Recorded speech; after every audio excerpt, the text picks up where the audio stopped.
ইলিশ আমাদের জাতীয় মাছ। ইলিশ মাছ পছন্দ করেন না এমন কেউ মনে হয় নাই। ইলিশ মাছের ডিম তো সবাই পছন্দ করে। ইলিশ মাছের থেকে ইলিশ মাছের ডিম সবার বেশি পছন্দ। তাই আজকে আপনাদের জন্য ছোট্ট একটা রেসিপি নিয়ে চলে এসেছে। আসসালামু আলাইকুম বন্ধুরা, কেমন আছেন সবাই? আমি প্রথমে ইলিশ মাছের ডিমটা ভালোভাবে ধুয়ে একটা পাতিলে নিয়ে নিলাম।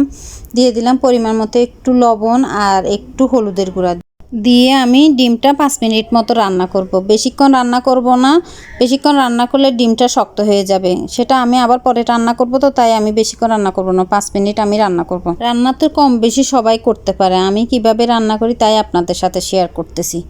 নিয়ে নিলাম পরিমাণ মতো পেঁয়াজ, কাঁচামরিচ, টমেটো আর ধনিয়া পাতা। এখন তো বর্ষাকালেই বেশি সময় ইলিশ মাছ পাওয়া যায়, ইলিশ মাছের ডিম পাওয়া যায়, তাই এই রেসিপিটা আপনাদের সাথে শেয়ার করলাম। চুলায় একটা কড়াই বসিয়ে দিলাম, কড়াইয়ে পরিমাণ মতো তেল দিয়ে দিলাম। তেলটা গরম হয়ে গেলে আমি পেঁয়াজটা দিয়ে দিব। পেঁয়াজটা দিয়ে আমি মিনিট দুয়েক ভেজে নিব। পেঁয়াজটা মিনিট দুয়েক ভাজার পর পরিমাণ মতো একটু লবণ দিয়ে দিলাম আর দিয়ে দিলাম টমেটো, দিয়ে দিলাম একটু রসুন বাটা, অল্প একটু আদা বাটা আর অল্প সামান্য পরিমাণে একটু জিরা বাটা, দিয়ে দিলাম সামান্য পরিমাণ হলুদের গুঁড়া, মরিচের গুঁড়া আর ধনিয়ার গুঁড়া। হলুদের গুঁড়া আমি সামান্য পরিমাণ দিয়েছি, কারণ আমি ডিমটা সিদ্ধর সময় একটু হলুদ দিয়েছিলাম, তাই হলুদ বেশি দিলে তরকারি তিতা হয়ে যায়, তাই আমি অল্প পরিমাণে হলুদ দিলাম। দিয়ে অল্প পরিমাণ পানি দিয়ে আমি মশলাটা কষিয়ে নিব।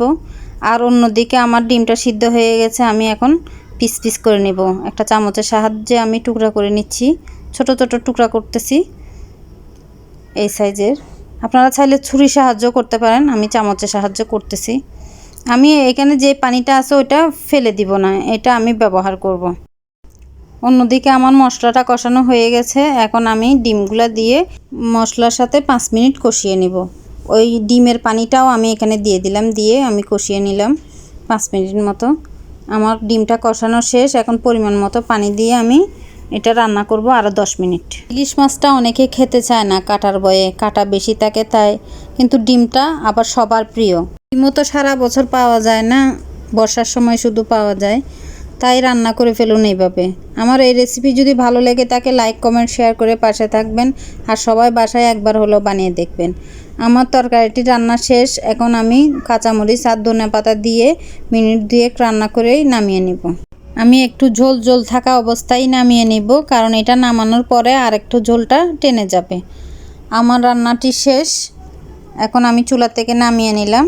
দেখুন আলহামদুলিল্লাহ, দেখতে অনেক ভালো হয়েছে। সবাই ভালো থাকবেন, সুস্থ থাকবেন, আর বাসায় একবার হলেও তৈরি করবেন। আল্লাহ হাফেজ, আসসালামু আলাইকুম।